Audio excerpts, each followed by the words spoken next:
पुढच्या बातमीकडे वळणार आहोत। पंतप्रधान नरेंद्र मोदी हे मुंबईमध्ये दाखल झालेले आहेत। पंतप्रधान मोदींची बीकेसी मधल्या खासगी कार्यक्रमाला हजेरी आहे।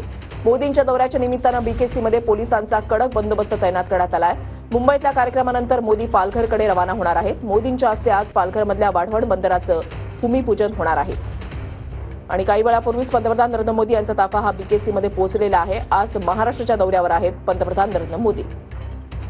सांगणार तुमची काय मागणी आहे? आमची एकच मागणी या ठिकाणी आहे, हे विनाशकारी वाढवण बंदर आमच्या कोणत्याही भूमिपुत्राला, सागरपुत्राला, येथील शेतकरी, बागायतदार, रायमेकर्स यांना अजिबात नकोय। आम्ही इथे संपूर्ण आत्मनिर्भर आहोत, आमचे व्यवसायाने संपूर्ण परिपूर्ण आहोत। आम्ही या परिपूर्ण या मातृभूमीमध्ये वडिलोपार्जित आमचे व्यवसाय करीत आहोत। आम्ही लोकांना रोजगार देतो। आम्ही साधारणतः या सर्व ठिकाणी या संपूर्ण परिसरामध्ये कमीत कमी 3 ते 4 लाख लोक स्वयंपूर्ण रोजगाराने परिपूर्ण असे आहोत। आमचा या बंदराला जो विरोध आहे आणि हे जे सरकार खरं म्हणजे लोक बोलत आहेत आणि ते खरं निष्पन्न होत आहे की हे हुकुमशाही सरकार आहे।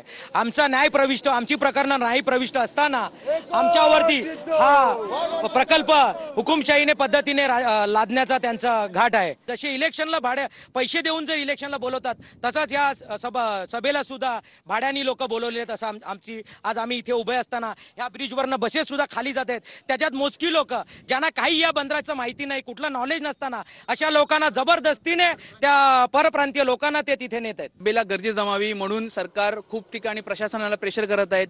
सर्वांना सांगत आहेत की तुम्ही एवढी माणसं आणायची, बसेस प्रत्येक गावागावात दिलेत। आज उद्घाटन झाल्याच्या नंतर हे बंदर होणार आहे, मग तुमची पुढची भूमिका काय असेल? बंदर तर आम्ही होऊ देणारच नाहीयेत, कारण उद्घाटन झालं म्हणजे बंदर झालं असं नाहीये। आम्ही शेवटच्या श्वासापर्यंत लढत राहू। जसे क्रांतिकारी शहीद झाले तसे आम्ही शहीद होऊ। व्हिडिओ जर्नलिस्ट संतोष विजय गायकवाड, TV9 मराठी, पालघर, वाढवण।